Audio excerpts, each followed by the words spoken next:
करती हूँ, बेटी बचाओ बेटी पढ़ाओ। ना देना सोना चांदी, ना देना सोना चांदी, ना ही कोई महंगे उपहार, ना ही कोई महंगे उपहार। शिक्षा है अनमोल खजाना, अनमोल खजाना, देना बस यही सौगात, देना बस यही सौगात।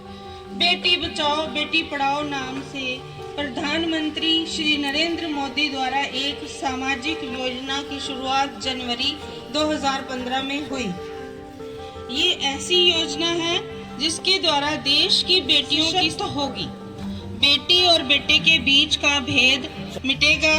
मनुष्य जाति को आभास होगा कि एक कन्या में भी वही गुण है जो कि एक पुत्र में है।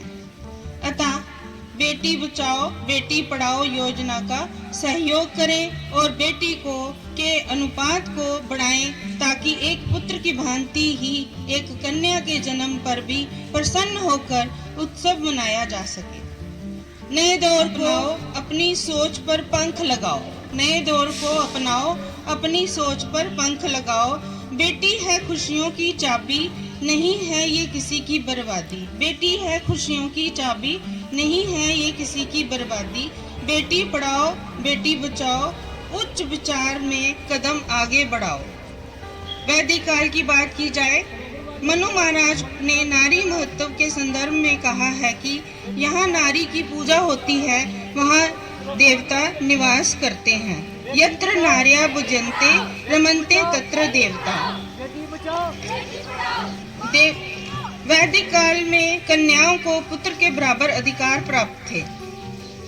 मैत्रेयी और गार्गी जैसी विदुषी नारियों की गणना ऋषियों के साथ होती थी। यहाँ तक पद्मिनी, दुर्गावती आदि नारियों ने भारतीय गौरव को बढ़ाया। 1857 के स्वतंत्रता संग्राम में भारत की झांसी की रानी लक्ष्मीबाई को कौन भुला सकता है। अंग्रेजी शासन के साथ साथ भारत में अनेक समाज सुधारकों ने नारी जागरण पर ध्यान दिया, जिसमें राजा राम मोहन राय, दयानंद महापुरुषों का योगदान रहा। पंडित जवाहरलाल नेहरू की एक ही संतान थी जो कि एक पुत्री थी, श्रीमती इंदिरा गांधी। इसी संदर्भ में मैं एक कविता बोलूंगी। वंश वंश करते मानव तुम, वंश वंश करते मानव तुम, वंश बेल को काट रहे हो, वंश एक फल की चाहत में, एक फल की चाहत में सारा बाग उजाड़ रहे हो, सारा बाग उजाड़ रहे हो।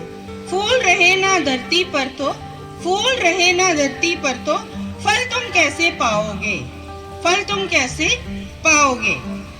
अंश काट कर अपना तुम, अंश काट कर अपना तुम कैसे वंश अपना बढ़ाओगे, कैसे वंश अपना तुम बढ़ाओगे।